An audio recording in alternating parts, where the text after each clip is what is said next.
যতই ক্ষমতার মালিক হই, মারা একদিন যেতে হচ্ছে, এটা লাস্ট রেজাল্ট। যতই ভালো রেজাল্ট করি, সার্টিফিকেট থাক, চাকরি থাক, মারা একদিন যেতে হচ্ছে, এটাই লাস্ট রেজাল্ট। অতএব যেহেতু মারা যেতে হচ্ছে, এবং পৃথিবীর কোনো টেকনোলজি, পৃথিবীর কোনো ডাক্তার, মানুষে যখন মারা যায় তখন রূহ কোথায় যায়, রূহ কাকে বলে, রূহ কি, এই সম্পর্কে পৃথিবীর কোনো বিজ্ঞানী, পৃথিবীর কোনো ডাক্তার এখন পর্যন্ত ব্যাখ্যা দিতে পারেনি, কিয়ামত পর্যন্ত ব্যাখ্যা দিতে পারবে না, সম্ভব নয় ব্যাখ্যা দেওয়া। তাহলে যে রূহ আমার ভিতরে ছিল এখন নাই, ওই রূহটা যেখানে ফিরে গেল সেখানে বিচার হবে। আর আমার এই শরীর দুনিয়াতে তৈরি হয়েছে, রূহ কি দুনিয়াতে তৈরি হয়েছে? রূহ কোথায় থেকে আসছে? কোথায় থেকে আসছে? আল্লাহর কাছ থেকে আসছে, আসমান থেকে আসছে। মায়ের পেটে যখন ৪৪ তখন ফেরেশতা রূহ ফুঁকে দিয়ে গেছে।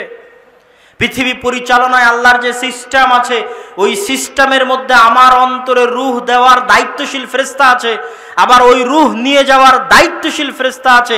টাইম টেবিল ফিক্সড করা আছে, ফিক্সড টাইম টেবিলের 1 সেকেন্ড আগে 1 সেকেন্ড পরে হবে না। যেই সময়ে বলা আছে ওই সময় রূহ দিয়ে গেছে, যেই সময় নির্ধারণ করা আছে ওই সময় রূহ নিয়ে চলে যাবে। তাহলে রূহ পৃথিবীতে সৃষ্টি হয় না, রূহ আল্লাহ পাঠিয়েছেন।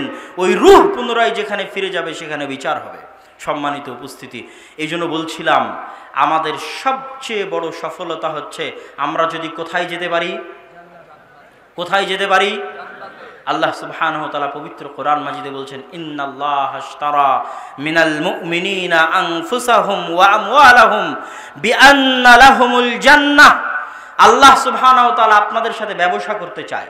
দুনিয়াতে অনেক ব্যবসা আছে, সবাই কম বেশি ব্যবসার সাথে সম্পৃক্ত, সবাই কম বেশি টাকার লাভ বুঝে। আল্লাহ এই আয়াতে আপনার সাথে ব্যবসা করতে চাচ্ছেন। ইন্নাল্লাহা আশতারা মিনাল মুমিনিন, আল্লাহ কিনে নিতে চায় আপনাদের নিকট থেকে, আল্লাহ আপনাদের নিকট থেকে কিনে নিতে চায় আনফুসাহুম, আপনাদের জীবন, ওয়া আমওয়ালাহুম, আপনাদের ধন সম্পদ। কি বিক্রি করবে আল্লাহ? বিআন্না লাহুমুল জান্নাহ, জান্নাত বিক্রি করবেন। কে কিনবে জান্নাত? জান্নাত কিনবে কে? আল্লাহ বিক্রি করবেন, ব্যবসা করবেন। মানুষের সাথে আল্লাহ এই ব্যবসার ঘোষণা দিয়েছেন। আলা আদুল্লুকুম বিতিজারাহ, আমি কি তোমাদের বলে দেব না একটি ব্যবসার কথা, যেই ব্যবসা তোমরা করবে আল্লাহর সাথে? আল্লাহ বিক্রি করবেন জান্নাত, আর তোমরা কিনবে জান্নাত। কি দিয়ে? টাকা দিয়ে জান্নাত কিনবে, জীবন দিয়ে জান্নাত কিনবে। ইন্নাল্লাহা আশতারা মিনাল মুমিনিনা আনফুসাহুম ওয়া আমওয়ালাহুম, আল্লাহ মুমিনদের জীবনকে কিনে নিয়েছেন, মুমিনদের ধন সম্পদকে কিনে নিয়েছেন। কিসের বিনিময়ে? কি বিক্রি করার বিনিময়ে? জান্নাত বিক্রি করার বিনিময়ে। কে কিনবে? কিনার লোক কোথায়? এই জন্য বলা হয়, এই আয়াত প্রমাণ করে যে ইবাদত দিয়ে যত বেশি পরিমাণে জান্নাত কেনা যায়, তার চেয়ে বেশি পরিমাণে জান্নাত কেনা যায় দান করার মাধ্যমে, তার চেয়ে বেশি পরিমাণে জান্নাত কেনা যায় শহীদ হওয়ার মাধ্যমে। দান করলে জান্নাত কিনা যায়। সরাসরি আল্লাহ বলছেন আপনার টাকা দিয়ে আল্লাহ জান্নাত বিক্রি করবে, তথা আপনি যত বেশি পরিমাণে দান করবেন, অন্য কোথাও যদি ভুল ত্রুটি থাকেও, গুনাহ থাকে, পাপ থাকে, দানের বিনিময়ে আল্লাহ সেগুলো মাফ করে দিবেন, এবং ওই টাকার বিনিময়ে আল্লাহ সুবহানাহু ওয়া তাআলা আপনাকে জান্নাত দিবেন কিয়ামতের মাঠে ইনশাআল্লাহ। সম্মানিত উপস্থিতি, আমি আলোচনা করছিলাম জান্নাত এবং সহজে আমরা কিভাবে জান্নাত যাব। আজকে এই সংক্ষিপ্ত বক্তব্যের মধ্যে সহজে জান্নাতে যাওয়ার দুটি উপায় বলি। কয়টা উপায়? পিছন পর্যন্ত কয়টা উপায়? মাত্র দুটি উপায়। মাত্র কয়টি? মাত্র দুইটা উপায় সহজে জান্নাতে যাবেন। এক,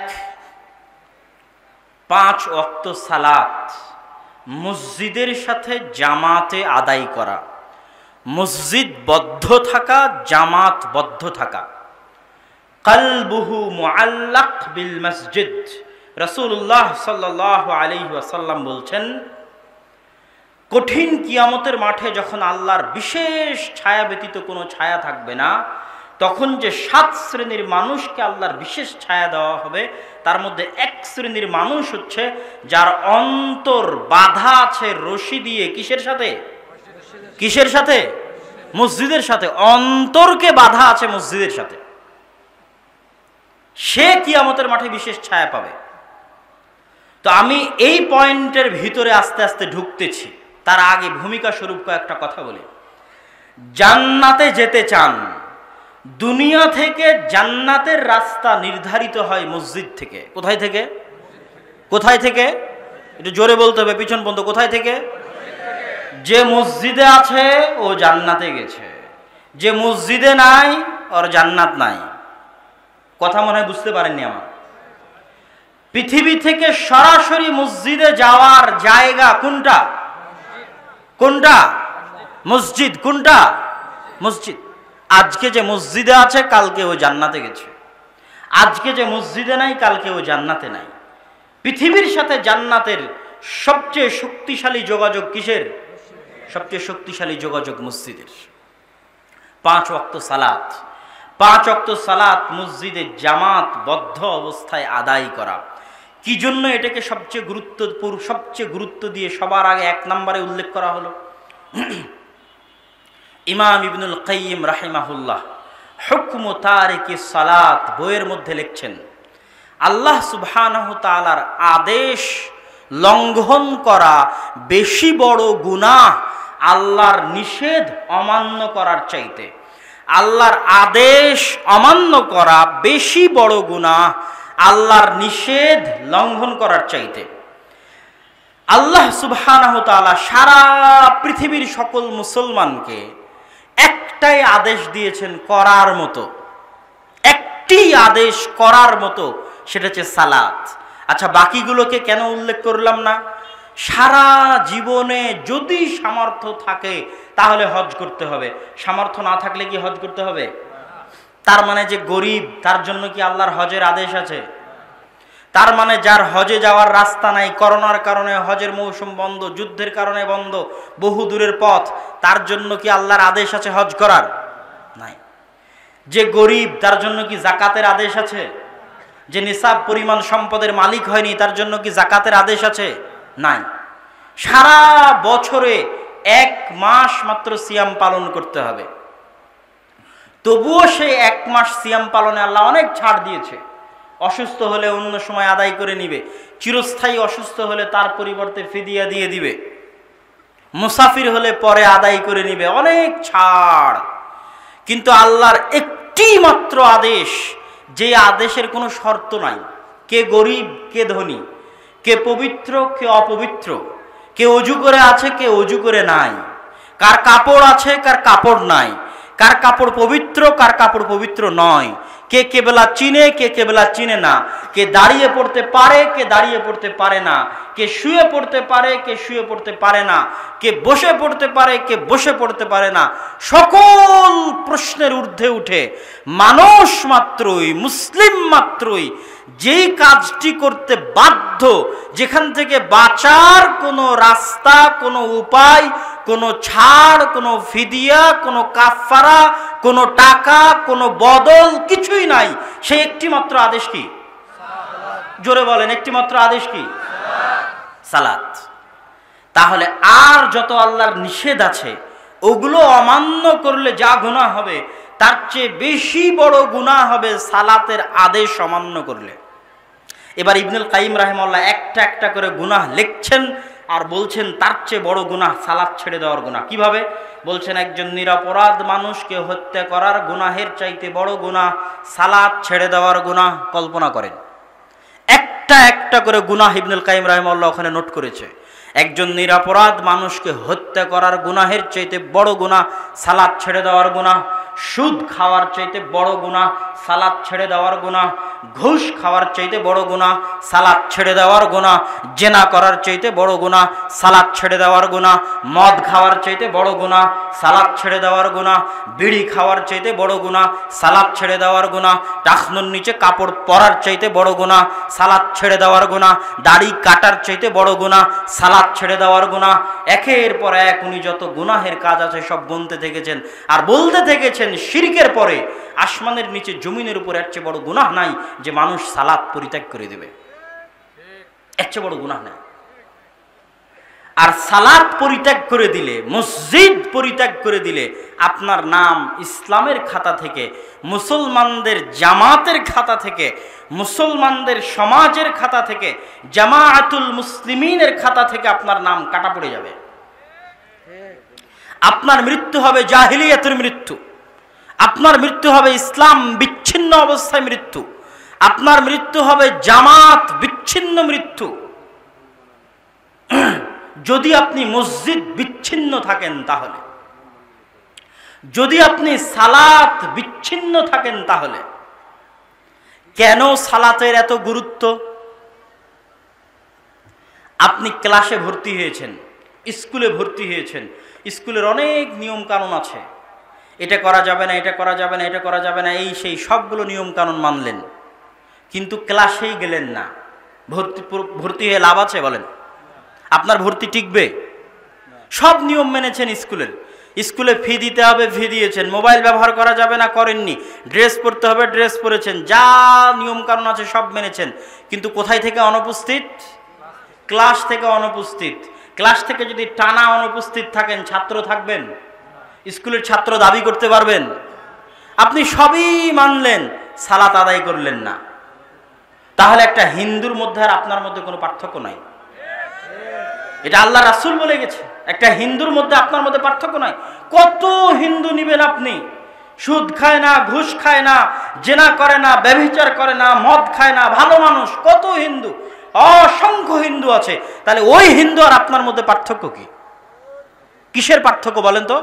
সালাতের পার্থক্য। কিসের পার্থক্য? কিসের পার্থক্য? সালাতের পার্থক্য। আল ফারকু বাইনা শিরকি ওয়াল ঈমান, আল ফারকু বাইনাল মুমিনি ওয়াল কুফর, ঈমান এবং কুফরের মধ্যে, শিরক এবং তাওহীদের মধ্যে পার্থক্য সৃষ্টিকারী হচ্ছে সালাত। সালাত ব্যতীত কোনো মুসলমানের জীবন, মসজিদ ব্যতীত কোনো মুসলমানের জীবন কল্পনা করা সম্ভব নয়। রাসূল সাল্লাল্লাহু আলাইহি ওয়াসাল্লামের একটি হাদিস শুনেন। রাসূল সাল্লাল্লাহু আলাইহি ওয়াসাল্লাম বলছেন, মা মিন ক্বরিয়াতিন, এমন কোন গ্রাম যেখানে 2 বা তার বেশি মুসলমান বসবাস করে। সর্বনিম্ন কতজন মুসলমান বসবাস করে? 2 জন। এমন কোন গ্রাম হোক, মরুভূমি হোক, জঙ্গল হোক, সমুদ্র হোক, সারা পৃথিবীতে যে কোনো এলাকা হোক, খ্রিস্টান অধ্যুষিত এলাকা হোক, ইহুদি অধ্যুষিত এলাকা হোক, হিন্দু অধ্যুষিত এলাকা হোক, নিরিবিলি জায়গা হোক, মরুভূমি হোক, সাহারা মরুভূমি হোক, আটলান্টিক সাগর হোক, আফ্রিকার জঙ্গল হোক, কয়জন মুসলমান আছে? 2 জন মুসলমান আছে। এই 2 জন মুসলমান যদি আজান দিয়ে, ইকামত দিয়ে, জোরে আজান, আল্লাহু আকবার, আল্লাহু আকবার, জোরে আজান দিয়ে, ইকামত দিয়ে জামাত কায়েম না করেছে, ইল্লাস্তাহওয়াযা আলাইহিমুশ শাইতান, তাহলে এই মুসলমানদেরকে শয়তান খেয়ে ফেলবে, যেমন ভাবে পালবিহীন ভেড়াকে নেকড়ে বাঘে খেয়ে ফেলে। পালবিহীন ভেড়া যেমন জামাত বিচ্ছিন্ন, এই মুসলমান যেখানে 2 জন মুসলমান এক জায়গায় আছে কিন্তু আজান ইকামত দিয়ে সালাত জামাতে কায়েম হয় না, এই মুসলমানেরা তেমনি মুসলমানদের জামাত বিচ্ছিন্ন। এইরকম জায়গায় কোনো মুসলমানের বসবাস করা হারাম, যেখানে 2 জন মুসলমান জোরে আজান এবং ইকামত দিয়ে সালাত কায়েম করতে পারবে না জামাতে, সেখানে মুসলমানের বসবাস করা হারাম। মুসলমানদের জামাতের সাথে থাকা অর্থই হচ্ছে মসজিদের সাথে থাকা, মসজিদের সাথে থাকা অর্থই হচ্ছে জামাতবদ্ধ জীবন যাপন করা। মসজিদ বিচ্ছিন্ন কোন রাস্তা জান্নাত পর্যন্ত পৌঁছতে পারে না। জান্নাতের রাস্তা মসজিদ থেকে শুরু হয়, জান্নাতে যাওয়ার সহজ রাস্তা মসজিদ থেকে শুরু হয়। এই জন্য সব মুসলমানকে, সারা পৃথিবীর সকল মানুষকে জান্নাতে যেতে হলে কোথায় আসতে হবে? মসজিদে আসতে হবে। আফদালুল বুকআ আলা ওয়াজহিল আরজ, জমিনের উপরে সর্বশ্রেষ্ঠ জায়গা কোনটি? আর সর্বনিকৃষ্ট জায়গা কোনটি? বাজার। আর সর্বোৎকৃষ্ট, সবচেয়ে উত্তম জায়গা হচ্ছে মসজিদ। সব নবী রাসূল তাদের জীবন কাটিয়েছেন মসজিদ কেন্দ্রিক। মসজিদ আবাদ করা, মসজিদের খেদমত করা নবী রাসূলদের কাজ, দায়িত্ব। ওয়াইদ ক্বালাত ইমরাতু ইমরান রব্বি ইন্নী নাযারতু লাকা মা ফি বাতনি মুহাররারান ফাতাকাব্বাল মিন্নি। যখন ইমরানের স্ত্রী আল্লাহকে বললেন, আল্লাহ আমার পেটে যে সন্তান আছে এই সন্তানকে তোমার রাস্তায় ওয়াকফ করে দিলাম, তুমি কবুল করো। ফালাম্মা ওয়াদাআত ক্বালাত রব্বি ইন্নী ওয়াদাতুহা উনসা। যখন সন্তান প্রসব হলো তখন মারিয়ামের মা ইমরাতু ইমরান বলছে, আল্লাহ আমি তো মেয়ে সন্তান প্রসব করেছি, কিন্তু আমি তো পেটের সন্তানকে আল্লাহর রাস্তায় ওয়াকফ করেছি, মেয়ে সন্তান কিভাবে আল্লাহর রাস্তায় ওয়াকফ হয়ে কাজ করবে সেটা তিনি বুঝতে পারছিলেন না। আল্লাহ ভালোভাবেই জানেন যে মারিয়ামের মা কি সন্তান প্রসব করেছে, আল্লাহ আগে থেকেই জানেন। তারপরে যখন জাকারিয়া আলাইহিস সালাতু ওয়াস সালাম তার দায়িত্ব নিলেন, তখন আল্লাহ কোরআনে সেখানে বলছে, কুল্লামা দাখালা আলাইহা জাকারিয়াল মিহরাব ওয়াজাদা ইনদাহা রিজকা ক্বালা ইয়া মারইয়ামু আন্না লাকি হাদা ক্বালাত হিয়া মিন ইনদিল্লাহ ইন্নাল্লাহা ইয়ারযুকু মান ইয়াশা বিগাইরি হিসাব। যখনই জাকারিয়া আলাইহিস সালাতু ওয়াস সালাম মারিয়ামের নিকটে প্রবেশ করেন তখনই দেখেন অসময়ের ফল, অসময়ের খাবার। তখন তিনি জিজ্ঞেস করেন, ইয়া মারইয়াম আন্না লাকি হাদা, হে মারিয়াম এই অসময়ের খাবার কোথায় থেকে আসে? ক্বালাত হিয়া মিন ইনদিল্লাহ, অসময়ের খাবার আল্লাহর পক্ষ থেকে আসে। ইন্নাল্লাহা ইয়ারযুকু মান ইয়াশা বিগাইরি হিসাব, আল্লাহ যাকে ইচ্ছা চান তাকে বেহিসাব রিজিক দান করেন, যাকে ইচ্ছা চান তাকে বেহিসাব রিজিক দান করেন। এটা আল্লাহ সুবহানাহু তাআলার ইচ্ছা। এখান থেকে কি বুঝাতে চাচ্ছি? এখান থেকে বুঝাতে চাচ্ছি যে মারিয়াম আলাইহিস সালাতু ওয়াস সালাম যাকে তার মা আল্লাহর রাস্তায় ওয়াকফ করেছিলেন, যিনি ঈসা আলাইহিস সালাতু ওয়াস সালামের মা ছিলেন, সেই মারিয়াম আলাইহিস সালাতু ওয়াস সালামের ওয়াকফ করা মানে হচ্ছে তিনি মসজিদের খাদেম ছিলেন। কিসের খাদেম ছিলেন? কোন মসজিদের? আল মসজিদুল আকসা বা বাইতুল মুকাদ্দাসের খাদেম ছিলেন। মসজিদের খিদমত করা নবীদের স্বভাব, মসজিদের সাথে সম্পৃক্ত থাকা নবীদের জীবন। ইব্রাহিম এবং ইসমাঈল আলাইহিস সালাতু ওয়াস সালাম মিলে যখন পবিত্র কাবা ঘর তৈরি করছেন তখন আল্লাহ সুবহানাহু ওয়া তাআলা কোরআনের মধ্যে বলছে, ওয়াইদ ইয়ারফাউ ইব্রাহিমুল কওয়াইদা মিনাল বাইত ওয়া ইসমাঈল। যখন ইব্রাহিম এবং ইসমাঈল মিলে কাবা ঘরের একটা পাথরের পর আরেকটা পাথর রাখছে এবং আল্লাহর নিকটে দোয়া করে বলছে, রব্বানা তাকাব্বাল, হে আল্লাহ এই যে ঘর তৈরি করছে, ঘর তৈরি করাকে আপনি কবুল করুন। এই আয়াতের পরে এবার আল্লাহ বলতে থাকলেন ইব্রাহিম আর ইসমাঈলকে, ওয়াতাহির বাইতিয়া লিত-তাইফিনা ওয়াল আকিফিনা ওয়ার রুকআইস সুজুদ। হে ইব্রাহিম, হে ইসমাঈল, তোমরা কাবা ঘর তৈরি করেছো, এখন তোমাদের দায়িত্ব হচ্ছে এই কাবা ঘর সিজদাকারীদের জন্য, রুকুকারীদের জন্য, তাওয়াফকারীদের জন্য পরিষ্কার রাখা, ঝাড়ু দেওয়া, মোছা, পরিষ্কার পরিচ্ছন্ন রাখা, এটা তোমাদের বাপ বেটার দায়িত্ব। তাহলে মসজিদের খাদেমকে নবী, মসজিদের খাদেমকে নবী। এবং ইসমাঈল আলাইহিস সালাতু ওয়াস সালামের পরবর্তী বংশধরেরা মুহাম্মদ সাল্লাল্লাহু আলাইহি ওয়াসাল্লাম পর্যন্ত সবাই কিসের খাদেম ছিলেন? বাইতুল্লাহর খাদেম ছিলেন। আল্লাহ রাসূলের দাদা আব্দুল মুত্তালিব কিসের খাদেম ছিলেন? বাইতুল্লাহর খাদেম ছিলেন। তথা জান্নাতে যাওয়ার কোনো রাস্তা, মসজিদবিহীন কোনো রাস্তা পৃথিবীতে নাই যেটা আপনাকে জান্নাতে নিয়ে যেতে পারবে। নবীদের জীবন ঘুরপাক খেতে থেকেছে মসজিদ কেন্দ্রিক। দুনিয়াতে যারাই জান্নাতে যেতে চায় তাদের জীবনও ঘুরপাক খেতে হবে কি কেন্দ্রিক? জোরে বলেন, কি কেন্দ্রিক? মসজিদ কেন্দ্রিক। মসজিদ হবে আপনার সকাল সন্ধ্যা, মসজিদের খেদমত হবে আপনাদের পুরো পরিবারের কাজ, যেমন ইব্রাহিম আলাইহিস সালাতু ওয়াস সালামের পরিবারের কাজ ছিল। সম্মানিত উপস্থিতি, তাহলে জান্নাতে যাওয়ার এক নাম্বার জরুরি কর্তব্য হচ্ছে 5 ওয়াক্ত সালাত জামাতে আদায়ের মাধ্যমে মসজিদের সাথে সম্পৃক্ত থাকা, মুসলমানদের জামাতবদ্ধ থাকা, মুসলমানদের জামাত বিচ্ছিন্ন না থাকা। রাসূলুল্লাহ সাল্লাল্লাহু আলাইহি সাল্লাম বলেছেন, মান ফারাকা আনিল জামাআহ, যে মুসলমানদের জামাত থেকে এক বিঘত পরিমাণ দূরে সরে গেল, তার কাঁধ থেকে ইসলাম দূরে সরে গেল। যে মুসলমানদের জামাত থেকে বিচ্ছিন্ন হয়ে গেল তার জাহিলিয়াতের মৃত্যুবরণ হবে। যে মুসলমানদের জামাত থেকে বিচ্ছিন্ন হয়ে গেল সরকার চাইলে তাকে হত্যা করতে পারে, মুফারিকুল জামাআকে। নাসাইর হাদিস, রাসূলুল্লাহ সাল্লাল্লাহু আলাইহি ওয়াসাল্লাম বলছেন, লা ইয়াহিল্লু দামু মরিইন মুসলিমিন ইল্লা সালাসা, মুসলমানের রক্ত হারাম, তবে 3 শ্রেণীর মুসলমানকে হত্যা করা যায়। বিবাহিত অবস্থায় জেনা করেছে এমন মুসলমানকে হত্যা করা যায়, আর এক নিরপরাধ মানুষকে হত্যা করেছে তাকে হত্যা করা যায়। 3 নাম্বার, জামাত বিচ্ছিন্ন হয়ে গেছে যে তাকে হত্যা করা যায়, মুসলমানদের জামাত থেকে আলাদা হয়ে গেছে যে তাকে হত্যা করা যায়। জামাতবদ্ধ থাকা মানে মসজিদবদ্ধ থাকা, মসজিদ থেকেই জান্নাতের রাস্তা শুরু হয়। এই পর্বের আলোচনার শেষে ইব্রাহিম আলাইহিস সালাতু ওয়াস সালামের একটা দোয়া বলি। ইব্রাহিম আলাইহিস সালাতু ওয়াস সালাম আল্লাহর নিকটে দোয়া করছেন, রব্বি জাআল্লি, হে আল্লাহ আপনি আমাকে ওমিন যুররিয়াতি, এবং আমার বংশধরকে মুকিমাস সালাহ, হে আল্লাহ আপনি আমাকে এবং আমার বংশধরকে সালাত আদায়কারী বানান, নামাজি বানান।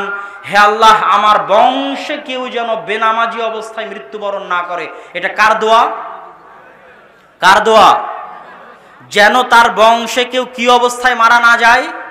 বেনামাজি অবস্থায় মারা না যায়। বেনামাজি অবস্থায় মারা গিয়ে জান্নাতে যাওয়া সম্ভব নয়।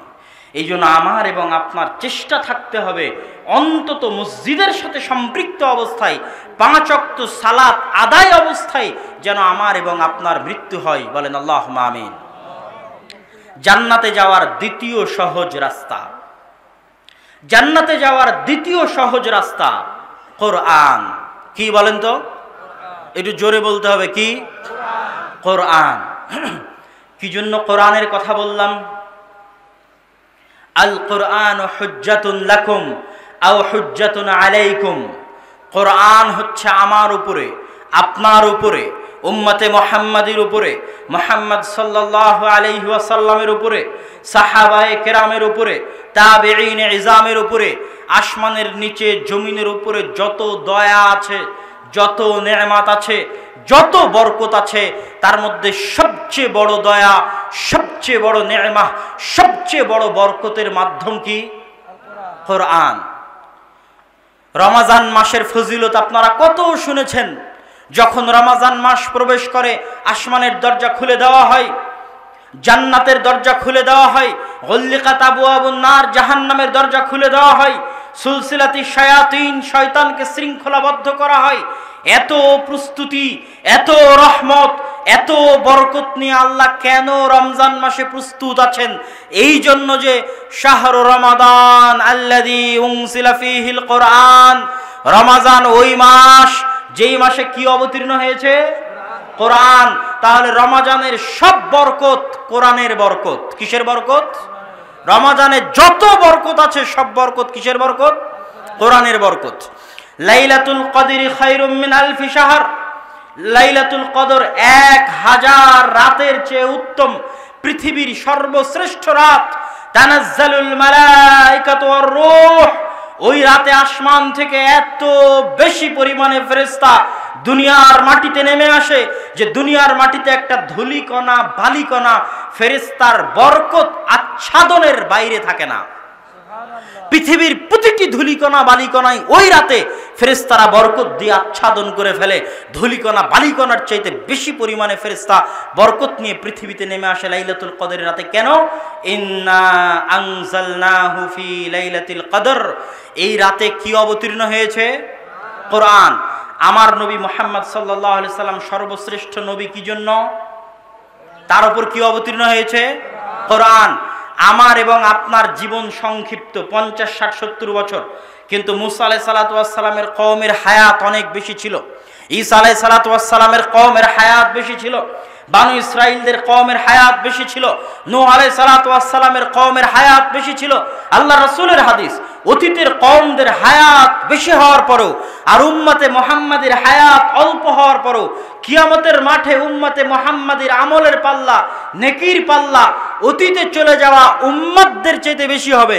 40 বছর বেঁচে থাকা একজন মুসলমানের নেকির পাল্লা 1000 বছর বেঁচে থাকা একজন বানু ইসরাইলের নেকির পাল্লার চেয়ে ভারী হবে। কিসের বরকতে? কওমে মুসা, কওমে ঈসা সূরা ফাতিহা জানতেন না, আর আপনি সূরা ফাতিহা জানেন এই বরকতে। আল্লাহু আকবার বলেন। আল্লাহু আকবার। এটা হচ্ছে কোরআনের বরকত। কোরআন সবচেয়ে শক্তিশালী কিতাব আসমানের নিচে জমিনের উপর। কত শক্তিশালী? রাসূলুল্লাহ সাল্লাল্লাহু আলাইহি ওয়াসাল্লাম বলছেন, ইন্নাল্লাহা ইয়ারফাউ বিহাযাল কিতাবি আকওয়ামান ওয়া ইয়াদউ বিহি আখারিন। আল্লাহ সুবহানাহু ওয়া তাআলা এই কিতাব দিয়ে এই উম্মতের একটা অংশকে উন্নতির সর্বোচ্চ শিখরে পৌঁছে দিয়েছেন, আর এই কিতাব দিয়ে এই উম্মতের একটা অংশকে অধঃপতনের অতল তলে নামিয়ে দিয়েছেন এই উম্মতেরই। তাহলে এই উম্মতের যে অংশকে আল্লাহ সর্বোচ্চ শিখরে পৌঁছে দিয়েছেন কিতাব দিয়ে, তার মানে ওই অংশ আবু বকর, ওমর, উসমান, আলী যাদের পায়ের নিচে রোম পারস্য সাম্রাজ্য ধূলিসাৎ হয়ে গেছে, ওই অংশের নিকটে কোরআন যত উপরে ছিল, কোরআনের মর্যাদা, কোরআনের সম্মান, কোরআনের পাঠ, কোরআনের পঠন, কোরআনের শিক্ষা যত ব্যাপক আকারে তাদের সমাজ, তাদের রাষ্ট্রে, তাদের ব্যক্তিগত জীবনে ছিল, তাদের মান মর্যাদা, তাদের প্রভাব, তাদের সম্মান আল্লাহ সেই মাপে বাড়িয়ে দিয়েছে। আর আমার এবং আপনার সমাজে কোরআনের মান যত নিচে, সারা পৃথিবীর মধ্যে আমার এবং আপনার সম্মান তত নিচে। আমার এবং আপনার অপমানের মাত্রা, লাঞ্ছনার মাত্রা পৃথিবীর বুকে, রোহিঙ্গাদের লাঞ্ছনার মাত্রা বলেন, আফগানিস্তান, ইরাক, লিবিয়া, সিরিয়ার মুসলমানদের লাঞ্ছনার মাত্রা বলেন, আমার এবং আপনার অপমান, লাঞ্ছনার মাত্রা বলেন, এটার মাপকাঠি হচ্ছে আমার এবং আপনার জীবনে কোরআনের মূল্য কতখানি। বাংলাদেশের মতো একটি মুসলিম রাষ্ট্র, রাষ্ট্রের শিক্ষা ব্যবস্থার মধ্যে কোরআন শিক্ষার ব্যবস্থা নাই, রাষ্ট্রের সিলেবাসের মধ্যে কোরআন শিক্ষার ব্যবস্থা নাই। তাহলে যেই মুসলিম রাষ্ট্রের সিলেবাসের মধ্যে কোরআন শিক্ষার ব্যবস্থা নাই, ওই রাষ্ট্র কিভাবে আল্লাহ সুবহানাহু ওয়া তাআলার নিকটে সম্মানের দাবি করতে পারে? পারে না। আল্লাহ সুবহানাহু ওয়া তাআলা তো হাদিসে রাসূল সাল্লাল্লাহু আলাইহি ওয়াসাল্লাম তো বলে দিচ্ছেন যে এই উম্মতের একটা অংশ ওই পরিমাণে সম্মান পাবে যেই পরিমাণে তাদের জীবনে কোরআনের শিক্ষা আছে, কোরআনের চর্চা আছে, কোরআনের পঠন আছে এবং পাঠ আছে। তাহলে কোরআনের চেয়ে গুরুত্বপূর্ণ আমার এবং আপনার জীবনে কিছু আছে? কিছু আছে আমার এবং আপনার জীবনে গুরুত্ব? আল কোরআন হুজ্জাতুন লাকুম ওয়া আলাইকুম। কোরআন কিয়ামতের মাঠে আপনার পক্ষে কথা বলবে, অথবা কোরআন কিয়ামতের মাঠে আপনার বিপক্ষে কথা বলবে। চুপ থাকবে না। সিয়াম কিয়ামতের মাঠে আপনার পক্ষে কথা বলবে, কিন্তু বিপক্ষে কোনোদিনই কথা বলবে না। কথা মনে বুঝাতে পারিনি। আপনি সিয়াম থাকেন, সিয়াম আপনার পক্ষে সুপারিশ করবে। সিয়াম থাকলেন না, সিয়াম কি কিছু বলবে, অভিযোগ দিবে? এরকম কোনো প্রমাণ কোরআন এবং হাদিসে পাওয়া যায় না। কিন্তু কোরআন আপনি পড়েন, পড়লেন তো কোরআন আপনার পক্ষে আল্লাহর দরবারে কথা বলবে। আর কোরআন পড়লেন না তো কোরআন কিয়ামতের মাঠে আপনার বিপক্ষে আল্লাহ সুবহানাহু ওয়া তাআলার সামনে নালিশ করবে। কোরআনের একটা হক আছে, নিয়ামত যত বড় সেই নিয়ামতের হক তত বড়। সবচেয়ে বড় নেয়ামা, আমার এবং আপনার জীবনের সবচেয়ে বড় নেয়ামা কি বলেন তো? যে আমাদের বাড়িতে, আমাদের ঘরে, আমাদের কাছে আমরা কি পেয়েছি? কোরআন পেয়েছি। এর চেয়ে বড় নিয়ামত নাই। আর এই নিয়ামতের যদি আপনি অবমূল্যায়ন করেন, না পড়েন, না জানেন, না শিখেন, বাড়িতে না পড়েন, তাহলে আল্লাহর নিকট কি জবাব দিবেন? সব কিছু করার সময় হয়েছে, বিয়ে শাদী করার সময় হয়েছে, ব্যবসা বাণিজ্য করার সময় হয়েছে, কৃষি কাজ করার সময় হয়েছে, SSC, HSC, honours, masters, PhD degree করার সময় হয়েছে, বিসিএস পাশ করে সরকারি চাকরি করার সময় হয়েছে, ব্যবসা বাণিজ্যের সময় হয়েছে, সন্তান সন্ততি পালন করার সময় হয়েছে, বাড়ি গাড়ি তৈরি করার সময় হয়েছে। কি শিখার সময় হয়নি? কি শিখার সময় হয়নি? আল্লাহর সামনে উত্তর দিতে পারবেন, জবাব দিতে পারবেন? কোরআনবিহীন জীবন কুকুর শ্রীগালের মতো। আর ওই বাড়ি, যে বাড়িতে কোরআন পড়া হয় না, কবরের চাইতে অন্ধকার। মুসলমানের জীবন কোরআনবিহীন কল্পনা করা অসম্ভব। মুসলমানদের বাড়ি কোরআন পড়াবিহীন কল্পনা করা অসম্ভব। যত নবী রাসূল অতীতে চলে গেছে, সব নবী রাসূলের মুজিজা তাদের সাথে শেষ হয়ে গেছে। ঈসা আলাইহিস সালাতু ওয়াস সালামকে আল্লাহ আসমানে উঠিয়ে নিয়েছে। তিনি যদি জীবিত ব্যক্তির গায়ে হাত দিতেন, মৃত ব্যক্তির গায়ে হাত দিলে জীবিত হয়ে যেত। অন্ধ ব্যক্তির চোখে হাত দিলে অন্ধ ব্যক্তির চক্ষুস্মান হয়ে যেত। টাকলা মাথায় হাত দিলে চুল গজিয়ে যেত। ধবল রোগীর গায়ে হাত দিলে চামড়া ভালো হয়ে যেত। তিনি চলে গেছেন, আসমানে উঠে গেছেন, তার মুজিজা চলে গেছে। মুসা আলাইহিস সালাম চলে গেছেন, তার লাঠি বিদায় নিয়েছে, তার হাতের শুভ্রতা বিদায় নিয়েছে। মুহাম্মদ সাল্লাল্লাহু আলাইহি সাল্লামের বিদায় নেওয়া 1400 বছর হলো। আল্লাহ সুবহানাহু ওয়া তাআলা তাকে জীবন্ত মুজিজা দিয়েছেন। সেই মুজিজা হচ্ছে কোরআন। হুদাল লিন্নাস, শুধু মুসলমানদের জন্য নয়, সারা পৃথিবীর প্রত্যেক মানুষের জন্য কোরআন এসেছে। সারা পৃথিবীর প্রত্যেকটা মানুষকে কোরআন পড়তে হবে, একবার হলো পড়ে দেখতে হবে। এ কোরআন দলিল হুজ্জা, হয় আপনার বিপক্ষে না হয় আপনার পক্ষে কিয়ামতের মাঠে। খুবই ভয়ঙ্কর কিতাব, আবার খুবই বরকতময় কিতাব, আবার খুবই শক্তিশালী কিতাব, আবার খুবই ভয়ঙ্কর কিতাব। তার নাম হচ্ছে কোরআন। সম্মানিত উপস্থিতি, কিন্তু দুঃখজনক হলেও সত্য যে আমাদের সমাজে আজ kindergarten school, BRAC school, English medium school, সরকারি বেসরকারি স্কুল, যেগুলোর একটা আর সিলেবাসের মধ্যে কোরআনের শিক্ষা নাই, এগুলোর দৌরাত্ম্য তো আছেই, পাশাপাশি যেখানে সামান্য কোরআন শিক্ষার ব্যবস্থা ছিল সেই মসজিদগুলো থেকেও মক্তব বন্ধ হয়ে যাচ্ছে। তাহলে মুসলমানের সন্তানেরা কোরআন শিখবে কোথায়? কোরআনবিহীন যে প্রজন্ম বড় হচ্ছে, প্রজন্ম যাবে কোথায়? আপনারা যারা সামনে বসে আছেন, যারা কোরআন জানেন না, তারা কি করবেন? বহু মানুষ জিজ্ঞেস করে, শায়েখ আব্দুল্লাহ ভাই, উস্তাদজি, জ্ঞান অর্জন করতে চাই, দ্বীন শিখতে চাই, কোন শায়েখের বক্তব্য শুনবো, কোন শায়েখের বই পড়বো? আমি জিজ্ঞেস করি, আপনি কি কোরআন পড়তে পারেন? তখন 90% ক্ষেত্রে উত্তর আসে, কোরআন পড়া জানি না। আমি পাল্টা উত্তর দিই, এমত অবস্থায়, যে অবস্থায় আপনি কোরআন পড়া জানেন না, ওই অবস্থায় অন্য শায়েখের বক্তব্য শোনা গুনাহের কাজ। যে অবস্থায় আপনি কোরআন পড়া জানেন না, ওই অবস্থায় অন্য শায়েখের বই পড়া গুনাহের কাজ। সবার আগে আপনাকে কোরআন পড়া শিখতে হবে, বাধ্যতামূলক ফরজ। কোরআন পড়া শিখতে হবে। কোরআন না পড়ে কোনো মুসলমানের জীবনযাপন হতে পারে না। সেখানে আজকে মসজিদগুলো থেকে মক্তব উঠে যাচ্ছে, কোরআন শিক্ষার ব্যবস্থা উঠে যাচ্ছে। সরকারিভাবে তো নাই, যে স্কুল কলেজগুলো আছে সেগুলোতেও নাই। মসজিদেও যদি না থাকে, প্রজন্ম শিখবে কোথায় কোরআন? কোরআনবিহীন এই প্রজন্মের ভাগ্যে লাঞ্ছনা আছে, অপমান আছে, অত্যাচার আছে, জুলুম আছে।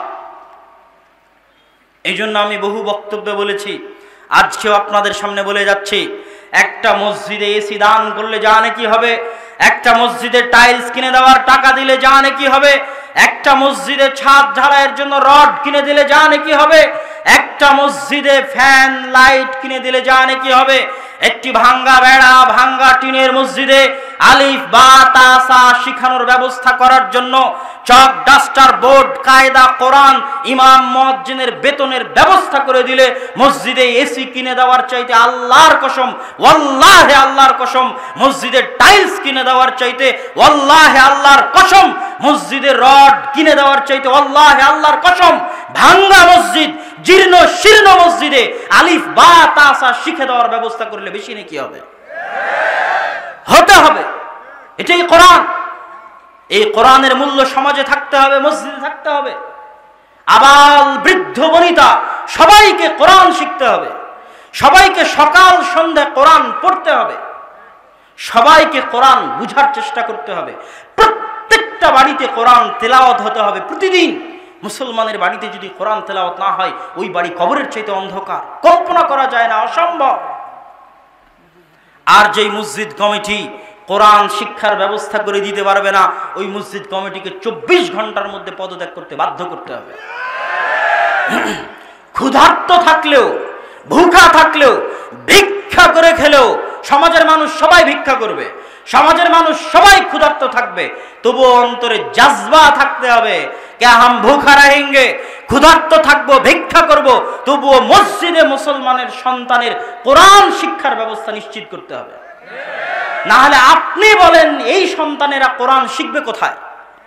আর কোরআনবিহীন যে প্রজন্ম বড় হচ্ছে, এই প্রজন্ম ইসলামের পথে আসবে কিভাবে, থাকবে কিভাবে?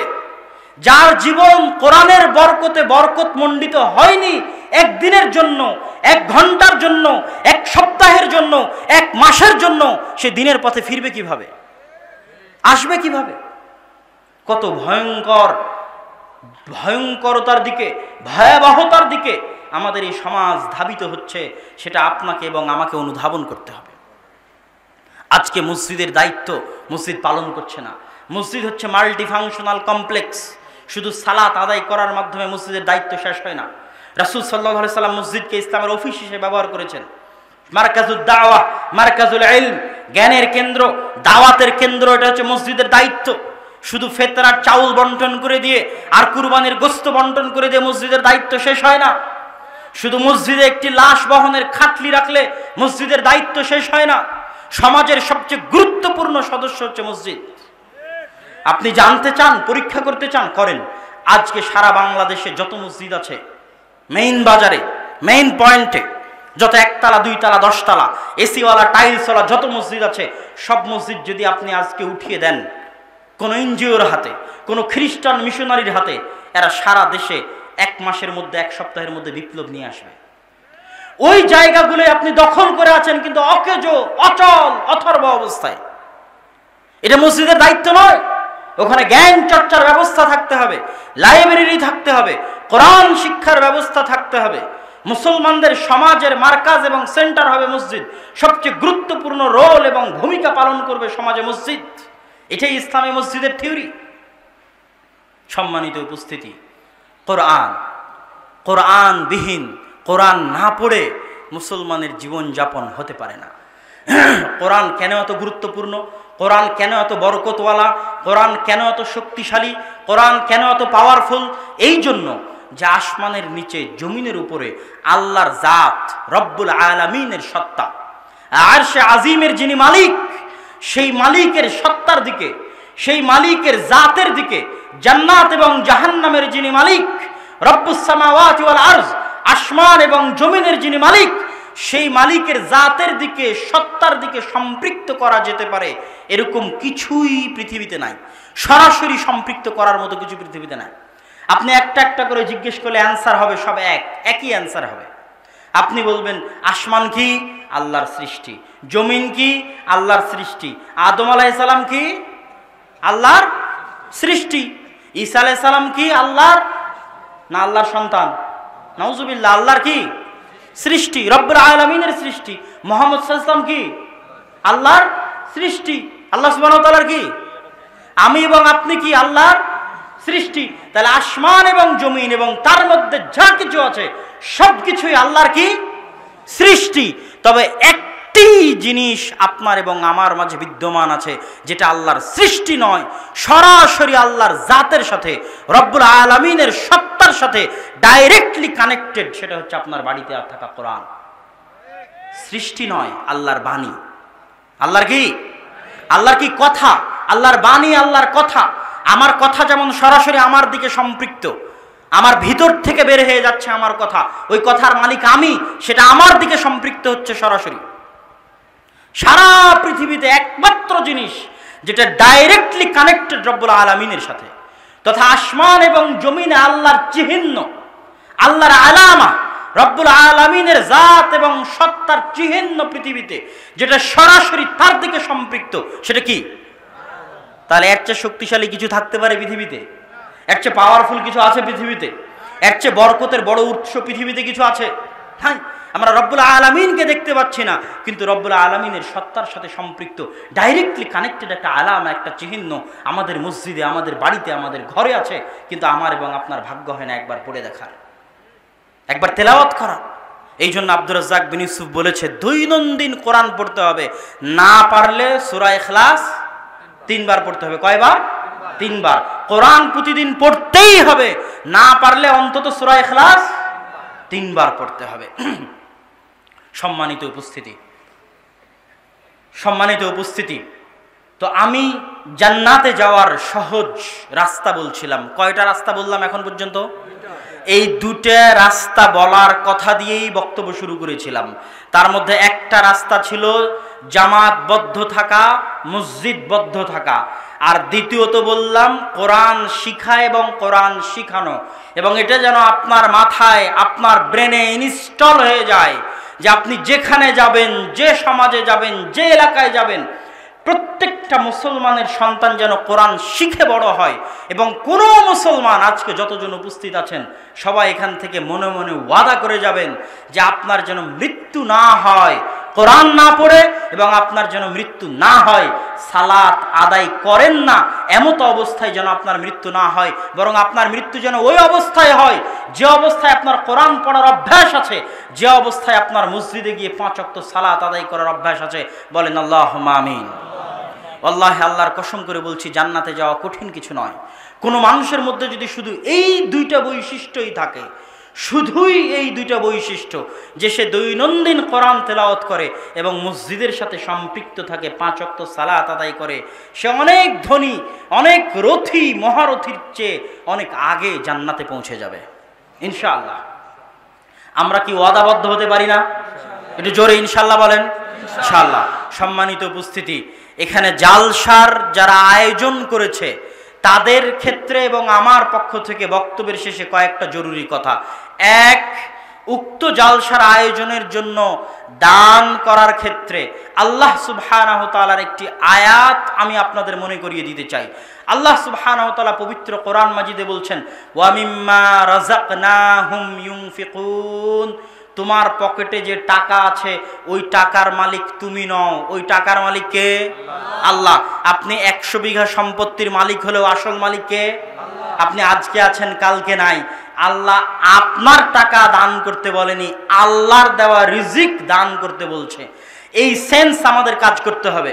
আল্লাহ বলেছে বিপদ আপদ হলে তোমরা কি বলো? ইন্না লিল্লাহি ওয়া ইন্না ইলাইহি রাজিউন। এর অর্থ কি আপনি বুঝেন কেন আল্লাহ আমাকে এবং আপনাকে বলতে বলছে যে আমি আল্লাহর আর ফিরে যাব আল্লাহর দিকে? আমি যদি আল্লাহর হই তাহলে আমার টাকা পয়সা কার? আমার ধন সম্পদ কার? আমার সন্তান সন্ততি কার?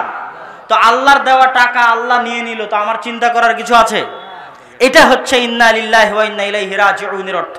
অতএব আপনারা অবশ্যই যারা আপনাদের মধ্যে চাদর নিয়ে গেছে তাদেরকে অবশ্যই সহযোগিতা করবেন এই দ্বীনি কাজের জন্য। এবার আমার পক্ষ থেকে কয়েকটা জরুরি কথা। আজকের আপনাদের মধ্যে যে আলোচনা করলাম তার মধ্যে কোরআনের যে আলোচনাটা করলাম, এই আলোচনাকে কেন্দ্র করে আমাদের আল জামিআহ আস-সালাফিয়ার পক্ষ থেকে আদ-দাওয়া ইলাল্লাহর মাধ্যমে আমরা সারা বাংলাদেশে প্রায় 150টার মতো মক্তব আমাদের নিজেদের অর্থায়নে পরিচালনা করতেছি। বলেন আলহামদুলিল্লাহ। যে মক্তবগুলো বন্ধ হয়ে গেছিল, অর্থের অভাবে চলেনি, এবং আপনারা উদ্যোগ নেবেন যে যেখান থেকে আছেন। সবচেয়ে বড় দাওয়াতি কাজ, সবচেয়ে জরুরি দাওয়াতি কাজ কি? মসজিদে কি চালু করা? মক্তব চালু করা। ভিক্ষা করে হলেও মসজিদে মক্তব চালু রাখতে হবে, কোরআন শিক্ষার ব্যবস্থা চালু থাকতে হবে। দ্বিতীয়ত, আমরা প্রায় সিলেটের 100টার মতো বন্যায় ক্ষতিগ্রস্ত মসজিদে মক্তবের ব্যবস্থা করেছি। ক্ষতিগ্রস্ত মসজিদগুলো সংশোধন করে দিয়েছি দাওয়া ইলাল্লাহর পক্ষ থেকে।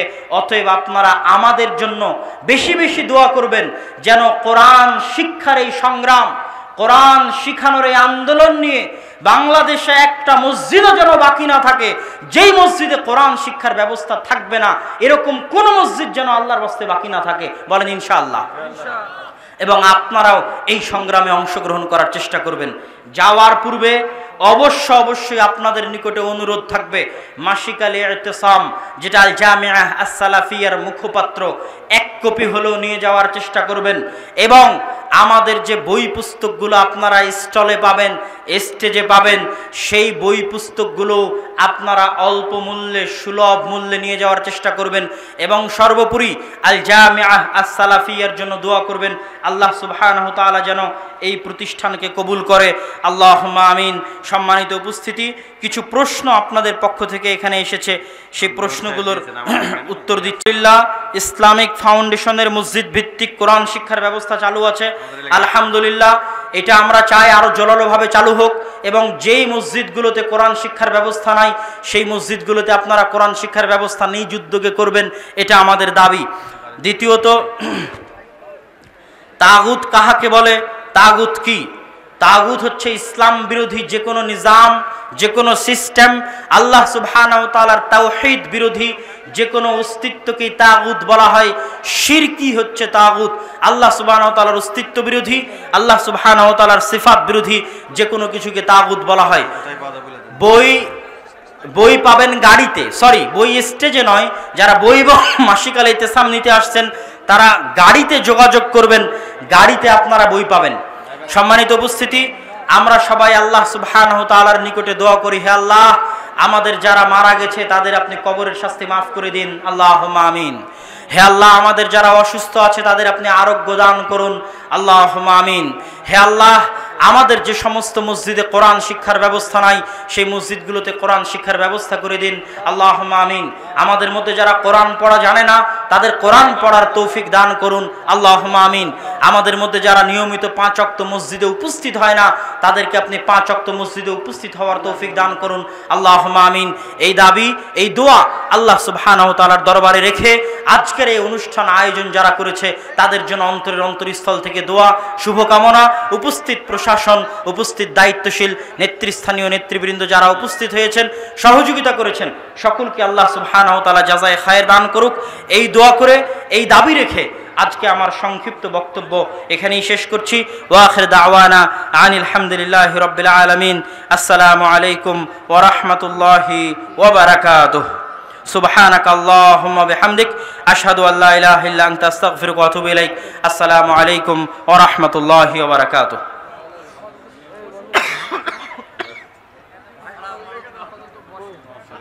বসি, সমস্যা